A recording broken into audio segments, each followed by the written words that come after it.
दोस्तों, हिंदुस्तान की तकसीम की असल वजह तो कौम परस्ती और शनाख्त थी। 1947 में बरसगीर में एक ऐसा वाक़या पेश आया जिसने हजारों साल की साख को तबाह करके रख दिया। मैं बात कर रहा हूँ तकसीम हिंद की। यह वाक़या न सिर्फ बरतानी साम्राज्य के खत्म की अलामत बना, बल्कि इससे दो नए ममालिक पाकिस्तान और हिंदुस्तान के क़याम का आगाज हुआ, जिसकी बुनियादी वजूहात मजहब और कौम परस्ती के नजरियात थे। तकसीम हिंद ने जनूबी एशिया के जोग्राफियाई नक्शे को नए सिरे से तरतीब दिया और आज भी आलमी सियासत पर इसका असर जारी है। वो कौन सी कुव्वतें थी जो इस तकसीम का आगाज बनी और आज हम इस दौर में उनसे क्या सबक हासिल कर सकते हैं? हम ये तो जानते हैं कि तकसीम की बुनियादी वजह कौम परस्ती थी। वो लोग जो मुश्तरका सकाफती, मजहबी या नस्ली शनाख्त रखते हैं, उनके लिए अपना अलग वतन होना चाहिए। यह ख्याल 19वीं और 20वीं सदी के आखिर में ताकतवर तरीके से उभरा, जो कि तकसीम हिंद में एक बड़ी तहरीक बन के साबित हुआ। देखा जाए, कौम परस्ती का महज मकसद बरतानी साम्राज्य से आज़ादी नहीं था, बल्कि एक नई शनाख्त की तख्लीक थी जो कि मजहब और जुबान पर मबनी थी। इस दौर में कौम परस्ती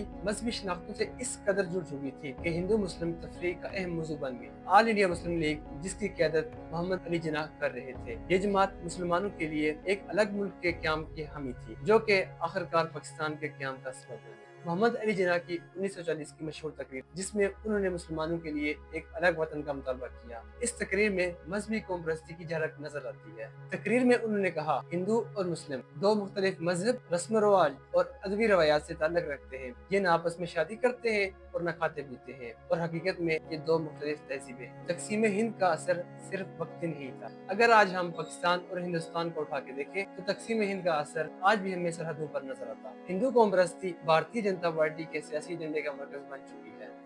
2014 के इंतखाबात के बाद मोदी की हुकूमत ने हिंदू शनाख्त के तहफ़्फ़ुज़ और फ़रोग़ पर जोर दिया, जिससे भारत के सेकुलर स्टेटस को भारी नुकसान पहुंचा। एक सर्वे के मुताबिक 79% भारतीयों ने कहा कि हिंदू होना उनके लिए कौमी शनाख्त का एक अहम हिस्सा है, और हिंदू कौम परस्ती पर जोर देने से हिंदू और मुस्लिम कम्युनिटीज में कशीदगी बढ़ेगी। इसी तरह कश्मीर का तनाज़ा मजहबी और कौम परस्ती की तकसीम के नतीजे की एक जिंदा मिसाल है। जब हम हिंदुस्तान की तकसीम और इसके असरात पर गौर करते हैं तो हमें ये बात समझना होगी कि जब कौम परस्ती शनाख्त और फर्क की बुनियाद पर जुड़ जाए तो ये ऐसी तकसीम पैदा कर सकती है जो सरहदों से कहीं आगे तक फैल सकती है। आज दुनिया भर में ऐसे ही शनाख्त पर मबनी जिद्दोजहदें हो रही है, और इससे बात वाज़ेह हो जाती है कि तकसीम से हासिल होने वाले असबाब आज भी उतने ही अहम हैं जितने पहले वक्त में थे।